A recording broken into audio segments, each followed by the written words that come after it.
Okay, I have to tell you about the worst date I've ever been on.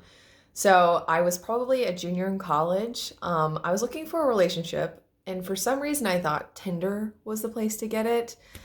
Yeah, to be fair, it was the early days of the app before, the reputation it has now. So anyway, I get the app and I start chatting with a guy pretty quickly, and he wants to meet up the next day, and which is now I think it's kind of fast. But anyway, I meet up with him in person. We go to a Mexican restaurant, and immediately I can tell that he is not exactly the way he describes himself. He looks to be about 10 years older, in fact. He's got some gray in his hair, and I can see lines on his face. Totally fine. Age is just a number, but not what I was expecting.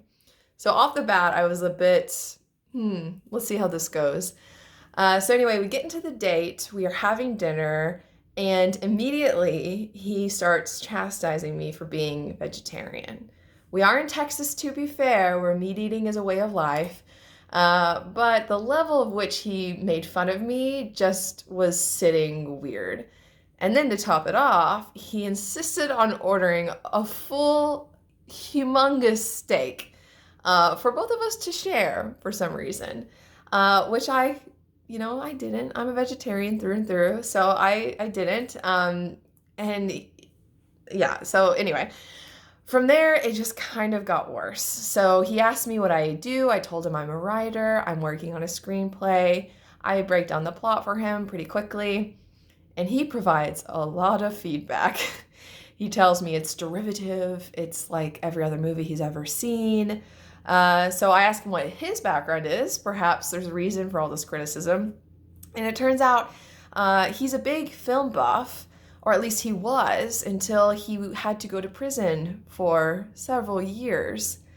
I was again shocked by this. I did not know he'd been in prison, but I'm open-minded. Everyone deserves a second chance. I asked him what got you in there, and he proceeds to tell me it was because he was part of a big drug cartel distributing drugs throughout the area. So again, a bit of a surprise. I'm not, super weird about drugs, but distribution is a little weird. Anyway, the day continues. I find out that he's actually still on parole. At that point, I was feeling a little weird. I didn't know how I felt about the idea of dating someone still on parole. And then on top of that, he'd been a bit rude already at this point. So anyway, we get through dinner, we're going out. I'm pretty excited to head home when he kind of corners me by the cars. And I mean, I was young, but if that had happened to me now, the story would be a lot different. He essentially kind of forced me to kiss him.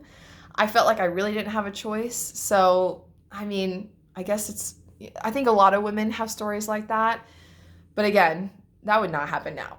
Let me tell you. So anyway, that happens. I'm like, okay, let's just get out of here. Let's just wrap this thing up. I'm ready to go home.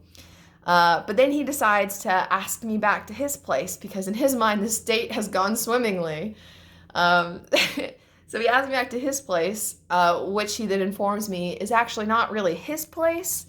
It's actually a halfway house that the judge had ordered him to live at while he was transitioning from prison life to civilian everyday life.